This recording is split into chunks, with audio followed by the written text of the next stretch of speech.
The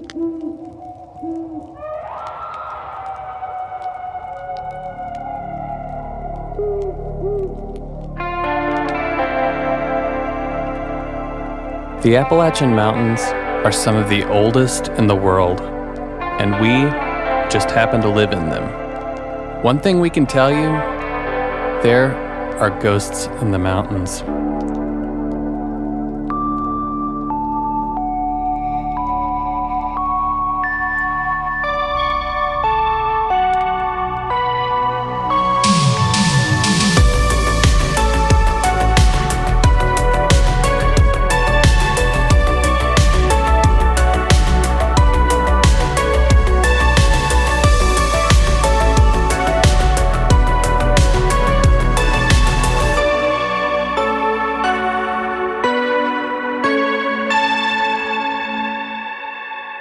Good evening, and welcome to another episode of Ghosts in the Mountains. I am your host, Caleb Hanks, and with me, the man with a hat on, Dr. Captain Austin Burgess. How are you, brother? I'm doing pretty well, preparing for the impending ice storm. Indeed. It shall be the ice-pocalypse here in western North Carolina shortly. They keep pushing it back. It's like every time I look at it, it's like another day down the road. Yeah. I guess when this comes out, everyone will know how that all went down. Yeah, so. We hope it isn't Hurricane Helene's icy little sister. We will find out. Fingers crossed. I'm assuming it's not going to be as bad as Helene. I guess everyone will know by the time they hear this. So, hoping so. We will skip the ice capades and we will get right into it tonight. We are going to be talking about something really, really bizarre. Hey, it's Ghosts in the Mountains. That's kind of what we do. We are going to be talking about the one and only Batman. Yeah, that's a H there. Oh, shit. The Hat Man. No, I was hoping we would just hear coming over the phone line, like in the Bill Vale story, just like, "Where's Rachel?" "Wait, what? Huh? Yes, I'll hold. Yes. Very satisfied." Anyway, so we got such an outstanding outreach of people emailing us and messaging us about the strangeness of the Hat Man in the Bill Vale episode, which, we were both pretty intrigued by that as well. We were like, you know what? We can't keep the people waiting too long. Yeah. Let's go ahead and just dive into this mystery because it's so bizarre. And I'm speaking for myself, but at least I only know peripherally a little bit about said Hat Man. Yeah, I think the other week wasn't the first time I've heard of the Hat Man phenomenon, but I mean, Bill's experience with it definitely piqued my interest because before that, I'd kind of associated it with, your typical kind of creepypasta type stories you would collect on the internet. But I think Bill's interpretation of it all, especially his comment about it being the general that was pulling all the strings behind his haunting, Sure. That was kind of a big statement for him to make. So there's accounts that go back, and I think a little bit of interpretations fall into your traditional kind of shadow figure descriptions or shadow entities, because, Hat Man is described as this shadowy, tall figure or kind of like just a silhouette. He's dressed in a trench coat, and he has this wide-brimmed hat. But, typically people can't see facial features on him. They just see some sort of literal shadow on the wall or some kind of dark, misty entity. Some people have described him as having glowing eyes, which sounds even more terrifying. But, I think the actual history of Hat Man could probably be traced back even farther than what a lot of people think, at least in the modern, sphere of him being known as the Hat Man. Yeah. But, at least in the modern mainstream, for him being known as what he is, well, that started to kick up in basically the 2000s with the increasing popularity of the internet. And specifically, people believe that Hat Man's origins, or at least him being referred to as Hat Man, can be traced back to creepypasta. Right. Which, kind of makes sense. That's basically where I'd heard of him. He's just kind of like a Slender Man's younger brother or older brother or something like that. Yeah. Equally creepy brother. Yeah. And that was kind of my background experience with Hat Man before we dove into all this. But, for those of you who don't know on this, creepypasta are basically these paranormal themed legends that are shared or originate online, typically on some kind of message boards. And they're primarily made up, just designed to creep people out for the most part. The more bizarre and terrifying, the better. It's for people to read late at night and creep themselves out and not be able to go to sleep. Yeah, which, those are fun. But then every once in a while, you land on one that kind of takes off like the Vampires of Dillsborough. Yeah, yes. And I'm not sure that all of them are completely made up, especially after kind of diving into this. And, the Hat Man might be the exception to that rule. Maybe everything else on there is made up. I can't say. But with the Hat Man, I say I can't really confirm because it's just a crazy amount of people that have actually reported like true experiences with what they consider to be the Hat Man. And some of them feel just like really genuine, just complete, fear, terrified in their accounts of this. And I'm sure there's going to be ones that are just published out there for dramatic effect. And it's sometimes hard to distinguish between some of that, but a lot of those you could kind of tell when they're just a little too well written. They just seem a little too scripted. And there's other ones where people are just genuinely trying to describe something that they can't understand. Yeah, I mean, it seemed to me that whatever realm or whatever archetype that the dream hag, it's like, I'm assuming that this entity operates in the same space, which again, for me, I'm always going to have to start looking at this stuff from a more psychological background. Not that I, have any training in that, but that's kind of where my mind goes. And I'm all for if this is some sort of like a demonic entity or whatever you want to classify that as, because again, I don't know what any of that is. But it is interesting to me that people seem to encounter Hat Man maybe quite not as much as the hag, but there's a shit ton of people out there that have experienced the hag. I've experienced hag dreams many, many times. So my question always is like, what is it in our software that's bringing these characters into our minds? Interesting. Yeah, there's a few like psychologists that have quotes on that and kind of bringing into like what's your kind of general awareness and things that are familiar with you, and maybe things that you fear naturally or things that show up in a state like that. Right. But yeah, I think there's a lot that could kind of explain that, and I think like kind of adds to that being different interpretations across cultures. The hag, the Hat Man, demons, the djinn. It all kind of seems like it relates back to what could be the same thing. Yeah. And I think that kind of even plays into some of the shadow entities that you've described, like at the Grove Park Inn outside of Elaine's there, like that peripheral vision, they kind of disappear when you shift your focus to them. There's a lot of things in common with what you described with what people have described with some of these shadow entities. But even outside of, this traditional shadow entity comparisons, I think the Hat Man could even potentially have a connection to UFO lore, specifically with the Men in Black. We've talked a little bit about Men in Black in past episodes. I think probably mostly when we've had Alan Greenfield on and some with Micah. That's definitely more their wheelhouse. Yeah. And I don't want to go like too deep into it because I think the Men in Black itself deserves its own episode. But just to give a little like background context on this, like, I think in modern thought on a lot of this, if you don't know too much as far as ufology and the history of this, thanks to Will Smith and Tommy Lee Jones, people think of the Men in Black as like this secret government entity, like this secret CIA operation that basically is designed to like convince UFO experiencers that they didn't see what they thought they did or just throw people off the trail, which, that's definitely part of the theory. But if you go back to, John Keel's work, specifically in the Mothman prophecies, and I think that kind of put the idea of the Men in Black really in the mainstream before the movie was around. But Keel described these Men in Black type entities like, they're still trying to throw people off the trail or convince investigators to abandon their work.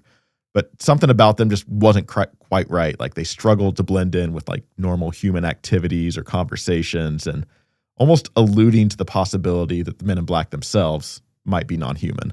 I do love that first Men in Black movie. They're good movies. I'm not going to lie. Yeah. But one of Keel's counterparts from that era, Gray Barker, he actually coined the term Men in Black in his 1956 book, They Knew Too Much About Flying Saucers.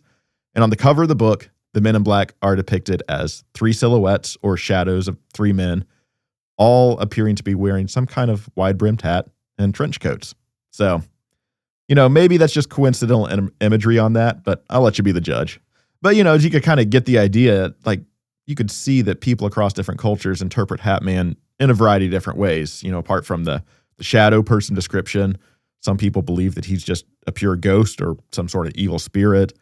Some interpret him as even like an extraterrestrial being or even an interdimensional being, which I think that it's kind of open to your belief system on that, like kind of what you're willing to accept as something that is possible within the paranormal realm is kind of what they kind of assign this unexplained thing that they can't quite describe or understand to.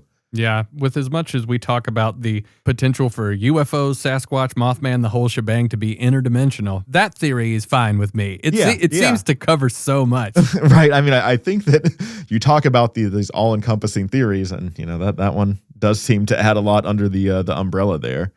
But there's actually one theory on the Hat Man that I thought was kind of funny. It's some people think that he's an astral projection of a living person. So in other words, like, the very moment that one person starts seeing this shadowy figure of the Hat Man, somewhere else in the world, like some totally different part, there's someone just practicing astral projection, sending his consciousness out. But that would just imply that some dude is just creeping on somebody in their bedrooms constantly all over the world. But who knows? If I had to guess, I would say that when Andy Dick blacks out on the streets of Los Angeles, that's probably who it is. It happens all the time. Oh, that's sad. Slightly terrifying. It's sad and terrifying. Yeah. Get out of my house, Andy Dick. But yeah, I think the other kind of common thread on this, apart from the appearance of the long coat, the wide-brimmed hat, is that most people are reporting seeing the Hat Man from their bedrooms, either when they're first falling asleep or when they're first waking up. So it is that kind of liminal state right between being awake, being asleep, into the dream world, if you will. Yeah. And yeah, because of this, Hat Man has become associated with sleep paralysis and is often reported as being seen in that just sort of liminal state. Not quite awake, not quite asleep, but still have that, maybe your body can't move. You can't really fully have any muscle movement, but your consciousness is there. You're kind of like still able to think and realize and associate things enough to open your eyes and see something in the corner of your room that isn't supposed to be there. I actually had a strange experience with that one time when I was in a hotel when I was driving across the country.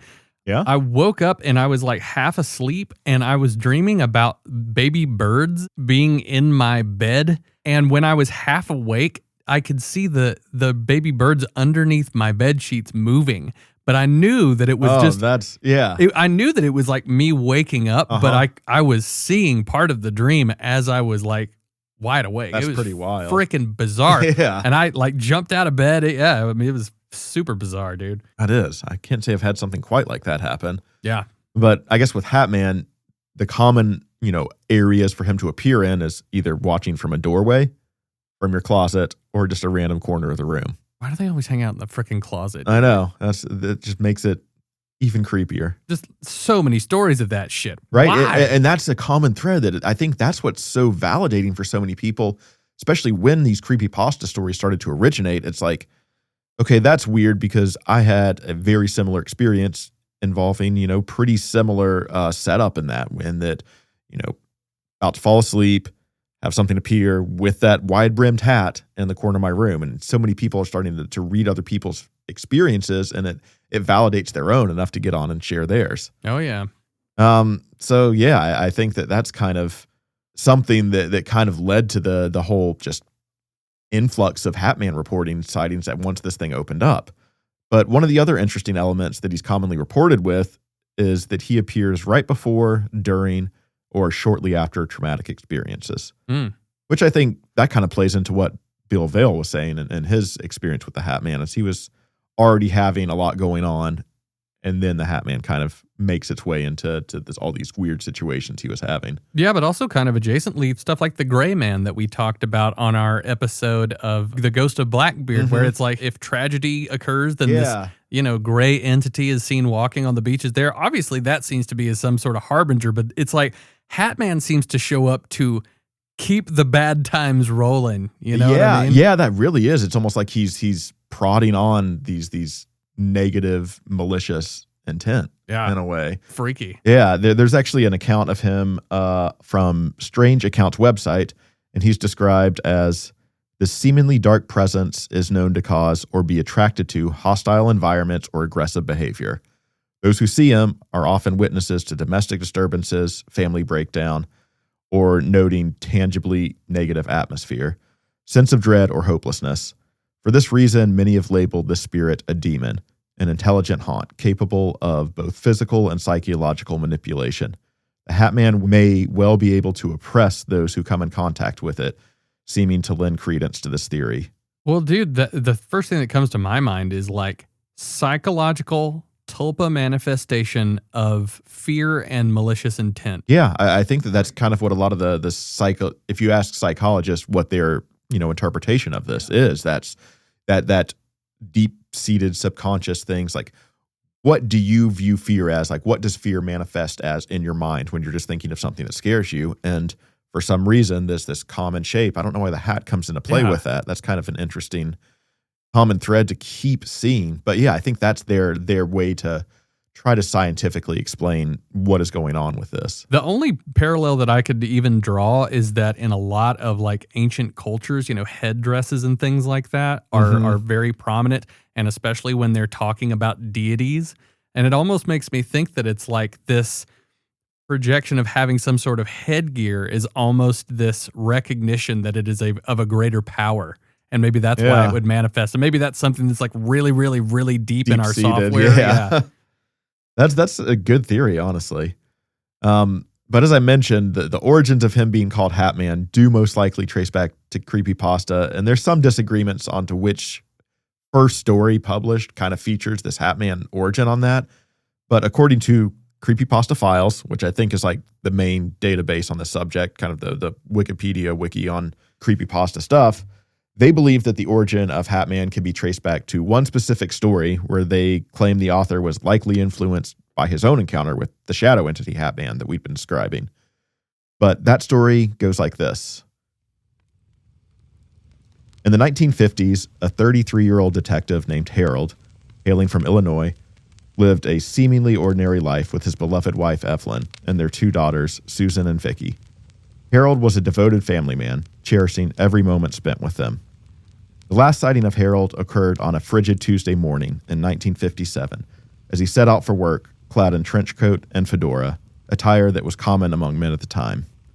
When he failed to return home after a couple of days, concern grew, prompting the police to investigate.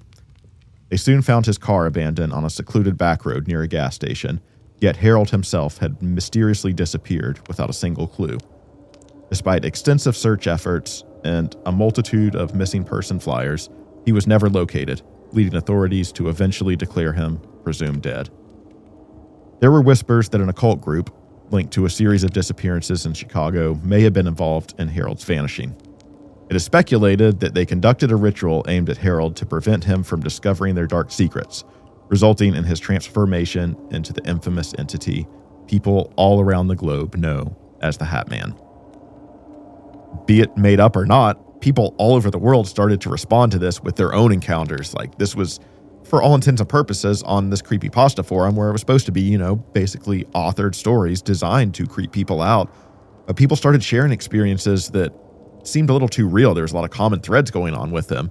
And one individual named Timothy M. Brown Jr., he started what is known as the Hat Man Project as an attempt to collect the actual legitimate true experiences outside of all the creepypasta forums to try to separate, the stigma from the fact from the fiction on this. So he began collecting experiences in 2001, and he launched a public website, which is, all accessible. It's a database for all the submissions he's received over the years, which is pretty extensive, honestly. And his backstory and experience with the Hat Man is kind of creepy and a bit synchronistic timing thrown in as well.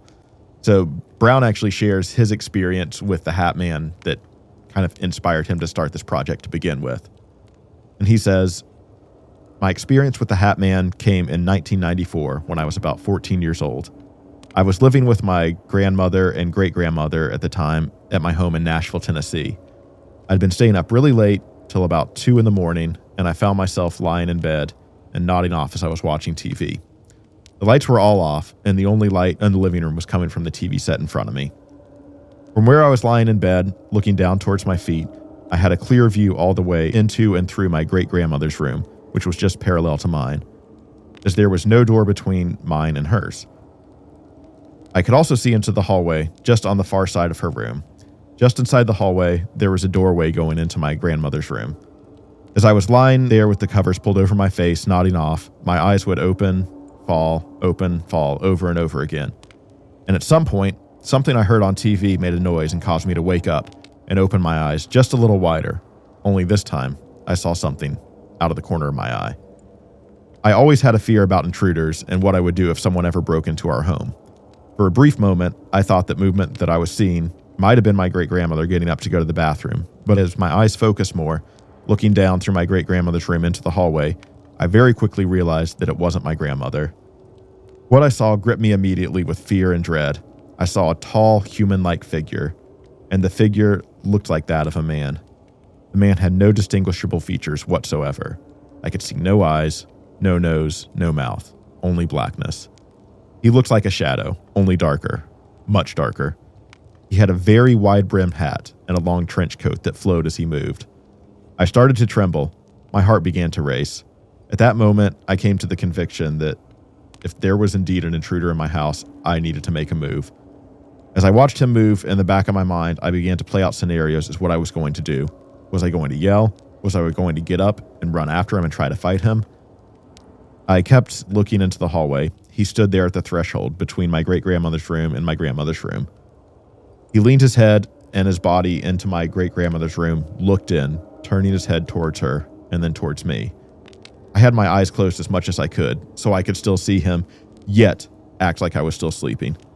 He stood there for what seemed like an eternity, just staring. He then moved very slowly and without a sound in the hallway, just vanished out of view. As I kept watching, I then saw this blacker figure move into my grandmother's room. Just like before, he leaned around his head and body into the doorway, looking at her, again not making a sound. He then leaned back, moved out of view, and into the hallway. At this point, I didn't know what else to do. I was convinced that we had some kind of burglar in the house, so I summed up as much courage as I could, jumped out of bed yelling, and charged into the hallway, ready to fight. I turned to the hallway, and he was gone, completely vanished.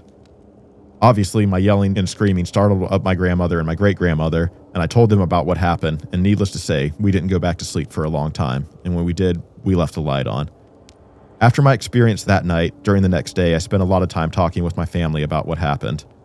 I was surprised to know that my experience of the man with the hat and the cape was not the only time that had happened in that house. As it turned out, both my grandmother and great-grandmother had seen the same thing.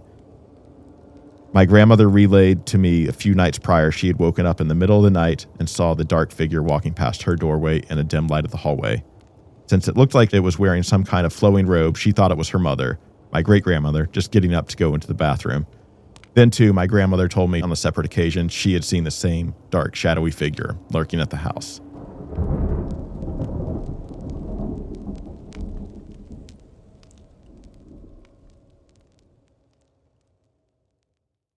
So, I thought that that's pretty interesting to know that, this guy has seen this thing. It had such a big impact on him. It's something his family has kind of repeatedly seen before, and that it was such a big thing that he decided to almost, I won't say he's put his life work behind it, but he's designed this project to kind of gather everyone else's experience to try to provide some context to whatever he saw lurking around the house that night that his family had obviously already seen too. That's a pretty unsettling story, dude. It really is. And then he goes on to say that later he kind of pushed this out of his mind, hadn't thought too much about it. And he was driving long distance one night. So, of course, when you're driving long distance late at night, you tune into Coast to Coast AM. There you go. And he had George Norrie was on there. And, of course, they started to talk about shadow beings on that show. And that was kind of the common thread that really made him launch the project and go into investigating this thing full time. Oh, yeah. Just like way too synchronistic. Exactly. Like, exactly. Right. So I thought that was pretty... Yeah, kind of an interesting calling back to it. Like he's already had this experience that's weirded him out, and then all of a sudden he's just driving late at night and he has this synchronistic just moment where Coast to Coast just starts playing exactly the kind of thing that he's already been researching and looking into, and he just dove headfirst into it after that. I thought you were going to say he was driving down the highway and the Hat Man's in the back seat. And I'm like, all right, I'm selling the Buick. Right. So yeah, he's made this deliberate attempt to separate his creepypasta or the creepypasta experiences from these true Hat Man encounters. And the Hat Man project is full of stories from people that have met him as like young children and experiences that really predate any widespread usage of the internet. There are people talking about things that they saw as children or that their grandparents had told them. So a lot of this really does predate all the creepypasta origins of Hat Man. Another thing came to mind when you were telling that story, though. It's like a tall adult male figure in a coat and a hat. I think back in probably like the 40s and 50s, that was a bit more of just like a common look for people. Yeah. And I do wonder if some of these are just, typical hauntings from entities that maybe just dress that way naturally. But they're not this same archetypal thing. These are just different hauntings. Yeah, and it's interesting to me on that one too, because it almost implies that specific encounter with Hat Man was location specific, with them, being in that same house that all his family has seen it too. But who knows? Because it was that same liminal state where he described he was nodding in and out, and then just a noise from the TV woke him up, so he was able to like come back to consciousness while his body's still kind of asleep, dude. And then he starts seeing the figure. Just the description of this entity, craning in and looking at his grandmother. That is so viscerally frightening. Yeah, it really is. It really Jesus Christ. But yeah, I think that, the Hatman Project's great. Like, if you want to go look it up, use thehatmanproject.com. There are so many countless experiences on there. Like, there's hundreds, literally. It's crazy. And then, like, that's not the only place to find these stories online. It's just what this guy has kind of gone out of his way to dedicate towards gathering ones that he finds credible. But as you can imagine, Reddit is full of Hatman stories as well. Oh, I bet. Yeah. And there's actually one that I wanted to share because it does bring Hatman here to the mountains of Western North Carolina. Of course it does. This one comes from the Reddit user Instant Karmatic. In 2019, I was in college and volunteering with my class at the Black Mountain Neuromedical Treatment Center, located near Asheville, North Carolina. We volunteered by painting outside and eventually going inside to work alongside the elderly. One day before leaving the Black Mountain Center, I went to the bathroom just to wash my hands. It was a fairly big bathroom, and it was a multi-stall, so I wasn't locked in there alone, but I was the only one who entered and exited at that time. So I'm washing my hands, and in the corner of my eye, I see the silhouette of a man in a hat, like Hatman was described, with the wide brim, and it just kind of approached me from the door, just over my shoulder, and then walked back to the door and disappeared. No one was around the corner in the bathroom.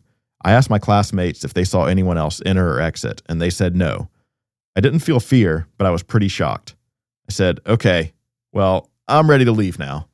I've always had intense paranormal dreams since I was a little kid, but this is the only time I really ever recall having seen something.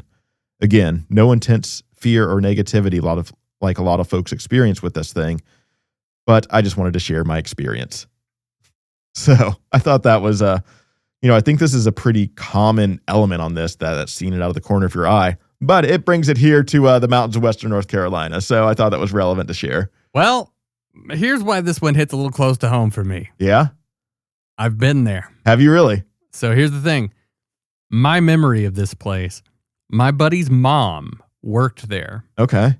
And she had to go do something where she had to stop by the building. I think we went in for just a minute. But the night that we went, it's like, November, but it wasn't quite cold. It was just like drizzly out and just bleak looking and misty.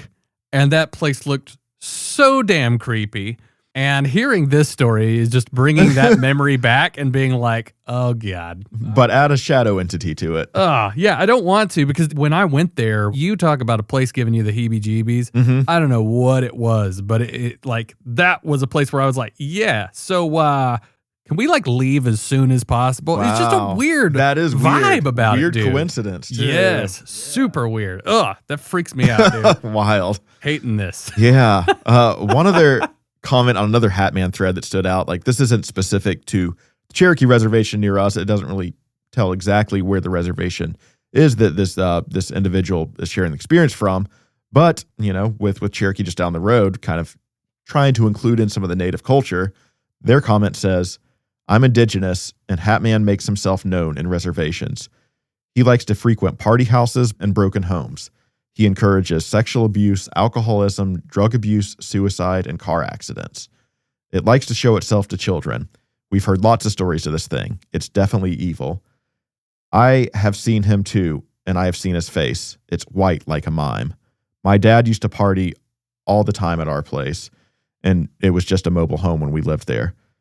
I was little, and my mom and I were sleeping in the bed in the master bedroom, and you could see straight down the hallway from the bed.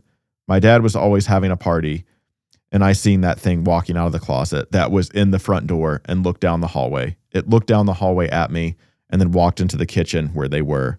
Another night, I was sleeping between my parents, and I woke up and I saw Hat Man standing at the edge of the bed, just peering over us in the dark. So, isn't that what he did to Bill Vale? Yeah, same thing. That's what I was about to say. It's interesting because you see how Hat Man exists across all these different cultures, but it's very specific to a lot of these common threads popping up. Specifically with Bill Vale's experience, of it bringing out the violent and hostile behavior in someone that he thought was his friend. It's encouraging this malicious activity. And not to mention the like physical slams and bangs and weird things that were happening in his residence leading up to this entity essentially making itself known. That's, harbinger of violence. Yeah, for sure. That's it makes it to where it's like, sure, you could explain this in a psychological sense, but how do you explain some of the true, acts of violence that are kind of happening around this entity? That is so, dude, I don't know. This whole thing is like really taking my mind to some strange places. Yeah. And I think the common thing that kind of stands out in a lot of this is those, being around the traumatic experience, those abusive situations, whether that's a broken home, whether that's just being in a dark period of your life. But there was another comment that I'm pulling from Reddit here that really did stand out and kind of plays into that same thing of the abusive family, abusive home. And it says, when I was 14, I lived in a house with my mom and abusive stepdad. Most of our fights occurred outside my room and at the end of a dark area in the hallway. One night, I awoke to what I thought was my mom messing with me, just standing in the doorway, trying to scare me. I kept yelling at her to stop until I woke up some more and was able to actually notice that it was actually a very tall, dark shadow that was appearing to wear a wide-brimmed hat and a long trench coat. I've literally never experienced fear like that in my entire life, and I've since felt sick as if I couldn't breathe every time I think about it. I told her about it the next day. I accidentally overheard my mom on the phone later that day telling a friend, Lacey saw it too, and I about died. I ended up asking her if she'd seen the Hat Man at some point, and she pointed to the same spot in the house, the dark part of the hallway by my door. 2 times while walking by vacuuming in the living room. She tried to make me feel better by saying that it was just someone watching over me. A few years ago, I'm now 35, my boyfriend's son asked him, "Do you ever feel like someone is watching us?"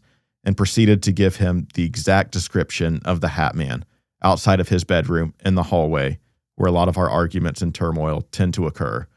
I truly believe that it's a demon that follows places of turmoil and anything negative.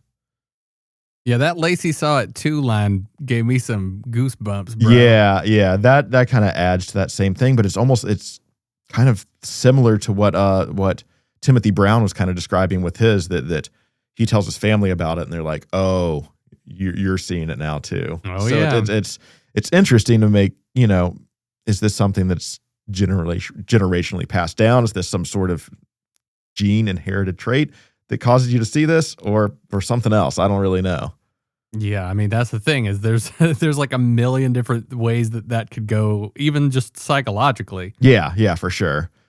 But yeah, digging through all these Reddit threads, this is where I came across the whole Benadryl stuff, which, again, we don't condone this at all. No, don't be a dumbass. Don't take more than the bottle says. Yeah. There are easier ways to find spooky paranormal experiences than this. Yeah, because you can literally die. Yeah, people have died. Children have died from this, which really sucks. So this is part of why I really didn't want to talk about it. But, it is part of the lore in the modern era. So it feels weird that we even need to specify telling people not to abuse Benadryl. But, here we are. Well, also, there's a pretty big tie to overuse of just regular Benadryl tablets where dementia could be a side effect of this long term. So, again, if you need it for allergy stuff here and there, sure, but don't overdo the shit. It's not good. Yeah. So basically the TikTok trend or challenge, as they call it, was to take an ungodly amount of these Benadryl tablets, pills, and you essentially overdose on them and you hallucinate. And it was causing people to see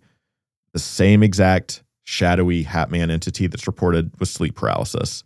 But that's as much as I'm going to say on that, because everything else I'm pulling from actual, medical professionals as far as what they think the Benadryl is kind of bringing out in the situation to cause these hallucinations. And according to Swift River Addiction Campus, the Black Hatman specifically emerges from this intersection of altered visual processing and heightened threat detection. The human brain naturally seeks to organize visual information into recognizable patterns, with faces and human figures being primary targets for pattern recognition. When this system becomes disgruntled, the brain often constructs human-like figures from shadows and ambient light patterns. So it's basically saying this is like your fear mechanism just kicking in and projecting into something that you yourself view as an image of fear. That's super interesting, because when you think about this idea of people who are seeing Hatman when they're laying there in their bed in a dark room, this could potentially be part of what people are seeing, is that when you're laying there and you're seeing shadows and it's a dimly lit situation, that your mind starts trying to piece together patterns. Because, dude, I know when I was a kid, if I would be laying there in the dark, I'd already be freaked out. I'd start looking into the dark corners and I would start to see, just kind of like shadowy kind of shapes and stuff kind of taking form. But they were essentially, as far as I could recognize, my imagination's going to do what it does with it. But as far as I could recognize, it was my eyes kind of settling in. Going in and out of focus. Yeah, almost. Going in and out of focus and like being able to take in the light as my eyes adjusted to the dark. But I think at least in some instances when you're younger and you experience things like that, that maybe if your fear mechanism is kind of overpowering your logic system, that could be some explanation for it. So I think that's like a really, really interesting thing to bring up there. Yeah, I've actually found on another medical rehab site, it's Ocean's Luxury Rehab. They say that while the personal accounts of Hatman are compelling, they're not scientific evidence at all. Experts such as psychology professors at Goldsmiths University of London have discussed how university research into sleep paralysis and related phenomena helps explain some of these Hatman experiences. The true story of the Hatman lies not in the paranormal, but in the neuropharmacology.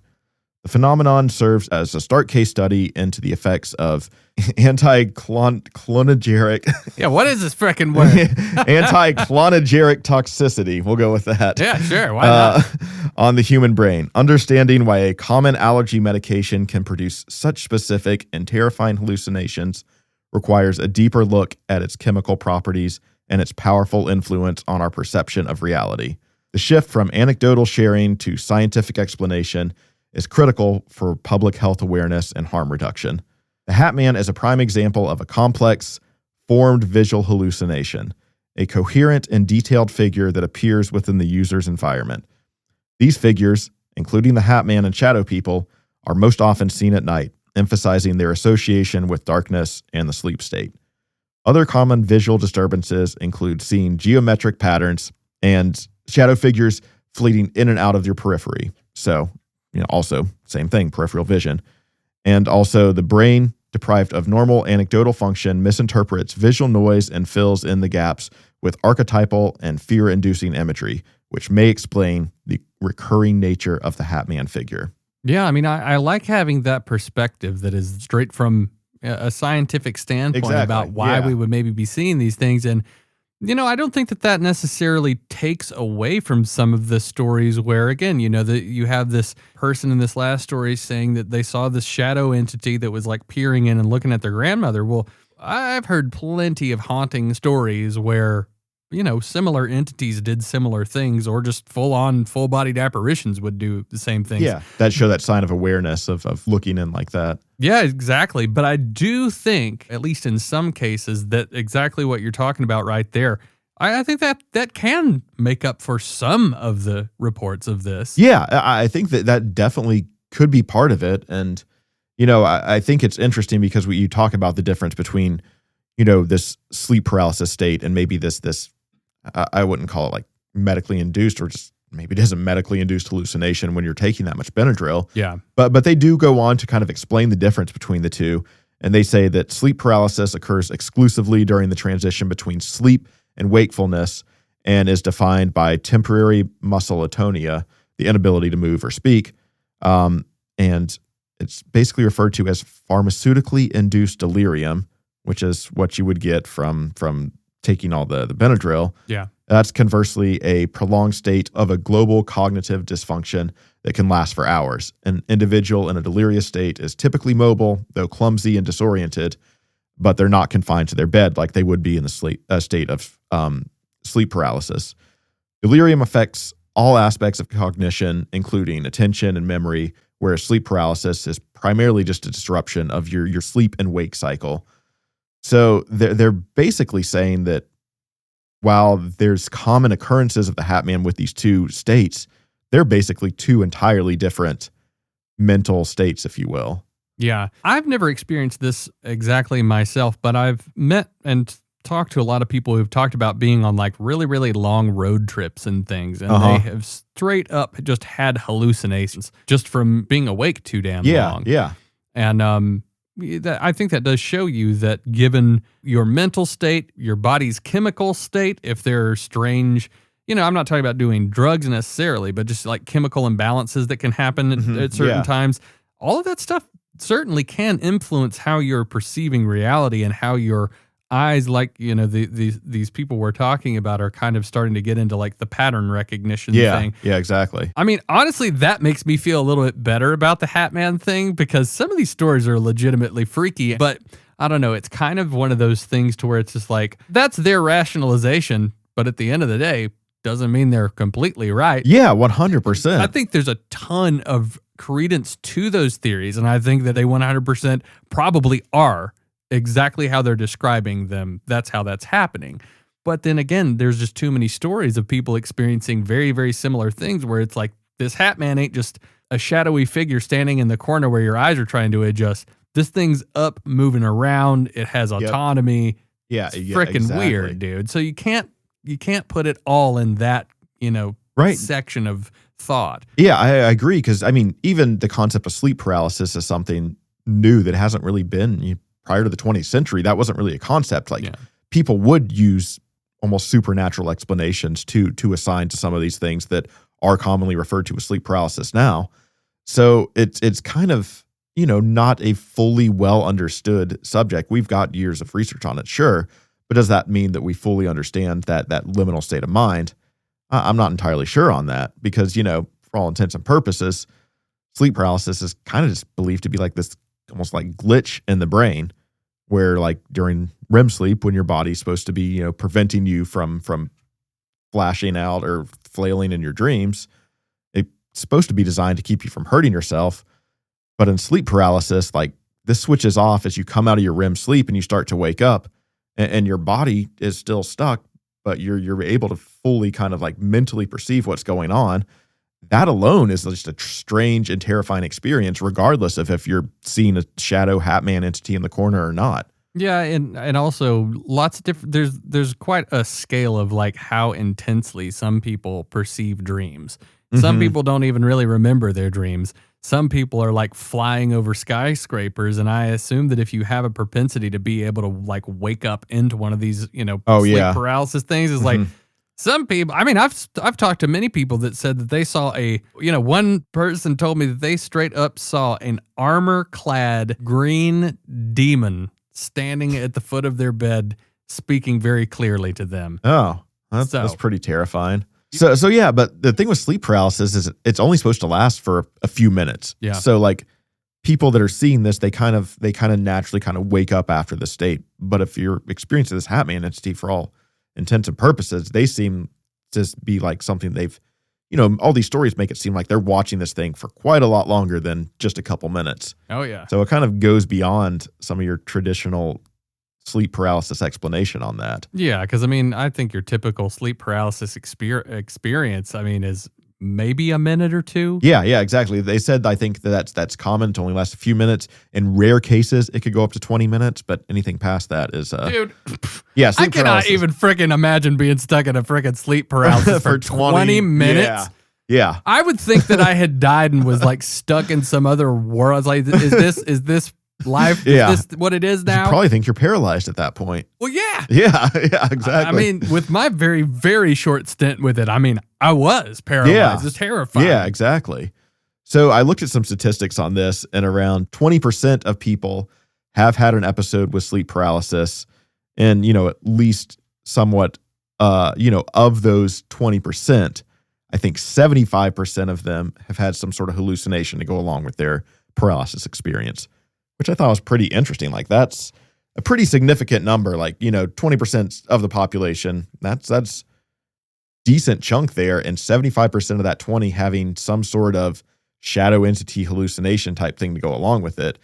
That's no small chunk of change either. Yeah. And that's kind of what's referred to, people referring to these things as sleep paralysis demons, which is a term that's been around for quite a while and probably predates Hatman for all I could find. But yeah, these concepts of sleep paralysis demons, there's one specific example that I thought was really notable and kind of just makes me scratch my head and almost rethink all the explanations on Hatman. But this involves mysterious deaths of a lot of Hmong refugees from Southeastern Asia. It was a lot of young men, and this happened in the United States during the late 70s and 80s. And it was linked to intense stress from displacement and the bit of a, culturally specific designed, maybe genetic condition. But a lot of them reported having just intense amount of fear and a sensation of chest pressing. Now, with this happened, over 117 deaths of these young Southeast Asian men were reported with similar details, all being healthy individuals, going to sleep, only to never wake back up. With such a high rate of cases affecting such a small demographic at the time, the events were really unexplainable, and this led to the CDC becoming involved in 1981 to investigate this, and they started to classify this as the sudden unexplained nocturnal death syndrome. And although medical science looked for answers, the Hmong people claimed to already know what was affecting them, and it was this evil spirit they referred to as the Dabtog, an entity that haunts victims in the dream world and leads them to their death in real life. So this is a pretty wild, bizarre case of 117 deaths over this time frame being associated and tied to this unexplained nocturnal death syndrome. And newspaper articles around the world started to report this.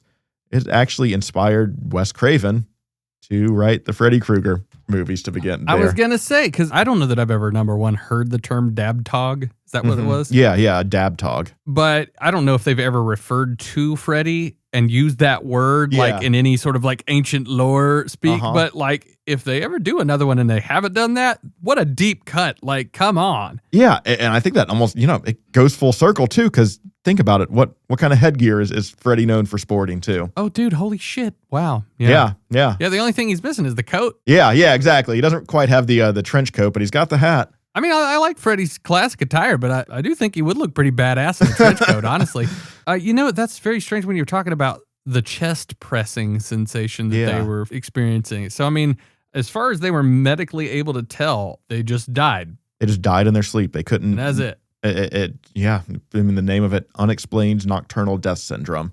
Well, that should unlock a big old new fear for everybody. That's kind of the most terrifying part of this. But I mean, it just makes it a lot to digest with all of this, talking about these, what do you want to call them, sleep paralysis demons, just how Hatman kind of ties into that. God, that is creepy as hell. Yeah, so they already had a name for this, and it was something that they seemed to know exactly what was affecting them, which kind of adds to the credibility of it, especially when you have 117 deaths associated with this. That's a lot, dude. That is absurd. Yeah, 117 deaths of just a thing that they just have no idea. Had no explanation for. That is terrifying. But all the symptoms of these 117 cases all kind of lined up. They went to sleep healthy, never woke up again. But the reported of reports of people having the chest pressing syndrome was going around the refugees at the time. So it's almost like they knew they were being, whatever they want to call that, haunted or visited by this Dabtog entity that they all seem to be familiar with. I'd be interested to know if there's been more medical research done on that specific thing, because it's like, I feel like there's got to be something medical going on. You would think, and that wouldn't be, gas leak. But I mean, 1980, it's not like that was that far out of modern medical technology. Not in the so least. Like that one definitely kind of left me with a head scratcher on that, because obviously you can make the scientific case that Hat Man is just kind of a hallucination caused by sleep paralysis or these drug-induced delirium. But the sudden unexplained nocturnal death syndrome cases certainly allude to there being more to unpack there. Dude, that is weird as shit. Yeah. So I really don't think I have a solid answer on this because, before I really dug into some of that, I was ready to accept the medical diagnosis on this. Sure, that makes sense that you could be in altered states of perception and have these hallucinatory experiences, but that doesn't quite explain anything that goes on in this specific incident. So, nope, just nightmare fuel. Yeah, just a little bit there. Or anxiety fuel, whichever horrifying thing you want to fuel there. Yeah, exactly. So, I think the Hat Man is one that maybe you can't quite explain with just the scientific explanations that are given on this. And that's about all I could really confidently say on that. Yeah, I mean, I'm pretty much right there with you because it's like there are too many very odd instances that seem like they're kind of the same thing, but who knows? It could be just like a handful of different experiences that people are having where it's like some actually are the Hat Man. Some are just ghosts that like that attire. Yeah, they just happen to have the hat already. Yeah, and sometimes it's, your mind trying to make sense of things, but God, who knows? Most of the time when we go into an episode that is what I would just kind of say is, leaning more in the folklore side, I don't ever really think too much about being like, legitimately creeped out by that sort of stuff. But gotta say, that's probably the creepiest frickin' folklore episode we've ever done because some of those stories, even if they are just people with their mind interpreting a situation in a certain way and they aren't experiencing a haunting, the way they describe it is very visceral. Yeah, it doesn't take away from how terrifying that experience is, regardless of what the origin is. Yep, 100%, dude. Well, I reckon we're going to have to go into the night knowing about this shit now. Good luck sleeping, y'all. But, wow, yeah, well, that is really crazy. As always, dude, fantastic job looking into this stuff. Yeah, thanks. That was a wild one. I don't know if I really feel more comforted or more disturbed after diving into this one. Oh, I definitely don't feel more comforted. Yeah. That's the last thing I'm feeling from it. But sometimes, at least for the podcast, it's good that we don't know what's going on with it because, it leads to other episodes. It leads to other people letting us know. It was just recently that, one of the people that reached out to us was via our Instagram, and I can't remember the handle, so sorry about that, friend. But, we had somebody reach out and say that they had an experience that they would lump in with the Hat Man thing, and they were really interested for us to go into it. So here you go. We hope you've enjoyed the episode. I know I have more questions than answers. Exactly. That's kind of the interesting part with these ones that you dive into, and especially one that I just thought was going to be, a Slender Man-esque episode, diving into stuff that touches on medical, psychological, neuropsychological stuff on top of all the paranormal, supernatural ramifications. Like this one's just a whole big bag that, doesn't really provide a lot of definitive answers. Yeah. Well, I think if nothing else, we can go into the night slightly more equipped with at least some potential explanations that are, in the realm of science. And maybe if you yourself are out there and you have had an experience like this, maybe some of those psychological and scientific explanations can kind of help you make sense of what your brain was seeing. Yeah. Because a lot of the time, if you are seeing something foreign, the brain is trying to piece together what it's witnessing, and it doesn't always figure that out in real time, and you're kind of left there with your own interpretation. But I will just throw out there to our audience at home that if you yourself have seen Hat Man, or Batman, if you've seen Batman, actually really email us, because if he's real, I got to know. I mean, that's just a rich guy in a suit. That's not that paranormal. Yeah, that's true. There's a lot of rich guys out there in suits, but most of those are Giorgio Armani. But if you have had an experience with Hat Man, please reach out to us at ghostsinthemountains@gmail.com. You can also find more of our craziness and all of the wild stuff we're doing at ghostsinthemountains.com. Austin and I are currently working diligently on editing together our video of our paranormal investigation of the Lake Lure Inn, and we are going to bring that to the people. But if you really enjoy our podcast and you want to help out what we're doing, you can become a subscriber on Patreon, and you get access to an ad-free RSS feed of the podcast and some behind-the-scenes goodies. And Austin and I are working on quite a few other little goodies, and one of them we're about to do for you, because all of our Patreon subscribers are now going to have access to a working title, The Nugget, but we're probably not going to keep calling it that, but our after show where we go deep into the theories of the woo, and we try to talk about just exactly what you heard. What the hell is this Hat Man theory? This whole thing, we're going to kind of go over some of our theories of what we think the more likely options are. And that said, as always, thank you all so very much for listening. If you do put together an email describing your Hat Man experience, we will definitely be interested to read up on that, and we might even do a little something in the future where we might do a live stream on YouTube and maybe read some of the stories that people have been sending in, if they'd be into that idea. So if you think that would be fun, let us know, because I think that'd actually be pretty fun. Don't you, Austin? Yeah, let's do it. All right, everybody. Well, thanks so much for listening. Get cozy, stay warm, stay away from the icy, scary stuff, and stay spooky, everybody.